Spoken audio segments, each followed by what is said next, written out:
friends, welcome to Aslam Airbags from Ace Magnets. இந்த வீடியோல என்ன பார்க்க போறோம் அப்படின்னா நம்ம ஒரு ப்ராடக்ட் வந்து மேக் பண்றோம். அதாவது இப்போ நம்ம வந்து என்ன பண்றோம் அப்படின்னா கூடை வந்து மேக் பண்ணி சேல்ஸ் பண்றோம். அதை பை பண்றோம், அப்புறம் மேக் பண்றோம், அதுக்கப்புறம் சேல்ஸ் பண்றோம்.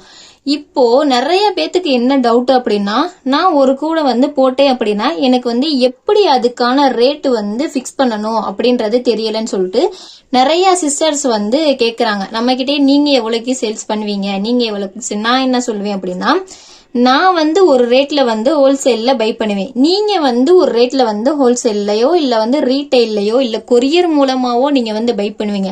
சோ அப்போ நீங்க உங்க ப்ராடக்ட்டுக்கு வந்து நீங்க தான் வந்து விலையை நிர்ணயிக்கணும் அப்படின்னு சொல்லுவேன். அதுக்கான மெத்தட் வந்து எப்படின்றத தான் இந்த வீடியோல பார்க்க போறோம். வாங்க வீடியோக்குள்ள போலாம்.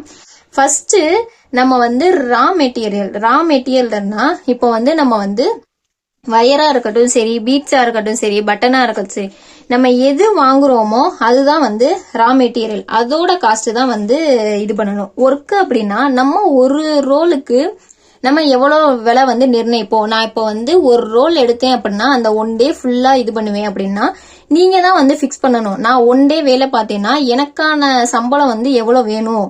இப்போ எனக்கான சம்பளம் ஒரு நாளைக்கு நான் வந்து ஒரு ரோலோ இல்ல 2 ரோலோ நான் போடுறேன் அப்படின்னா எனக்கு ஒரு நாளுக்கான சம்பளம் வந்து 50 ரூபா அப்படின்றத நீங்க தான் பிக்ஸ் பண்ணணும்.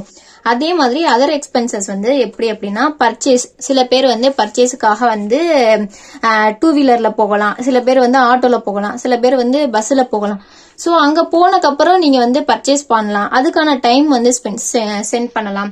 அப்படி இல்லை அப்படின்னா நீங்க வந்து அந்த போன இடத்துல நீங்க ஏதாவது ஒண்ணு வாங்கி சாப்பிடலாம், இது பண்ணலாம். அதுக்கான எக்ஸ்பென்சஸ் எல்லாம் நீங்க என்ன பண்ணணும்னா இதுல பண்ணணும். இப்ப இது இல்ல, இந்த செலவுலாம் எனக்கு இல்ல, நான் வந்து கொரியர் தான் பண்ணிடுவேன் அப்படின்னா, கொரியர்ல வாங்குவேன் அப்படின்னா நீங்க அதுக்கான கொரியர் சார்ஜையும் வந்து நீங்க வந்து இதுல வந்து இன்க்ளூட் பண்ணணும். இது எல்லாமே சேர்த்து தான் உங்களுக்கு வந்து இன்வெஸ்ட்மெண்டா வரும். இப்ப இதுக்கப்புறம் நீங்க என்ன பண்ணணும்னா வந்து ப்ராஃபிட் வந்து நீங்க எவ்வளோன்றத பிக்ஸ் பண்ணணும். அதுக்கப்புறம் தான் நீங்க வந்து ஒரு கூடைக்கான முழு ரேட்டே வந்து பிக்ஸ் பண்ண முடியும். இப்ப நான் ஒரு எக்ஸாம்பிளா ஒரு 2 ரோல் கூடைக்கு வந்து நான் எப்படி வந்து பிக்ஸ் பண்ணுவேன் அப்படின்றத பாருங்க. இப்ப ஃபர்ஸ்ட் 2 ரோல் கூடை வந்து நம்ம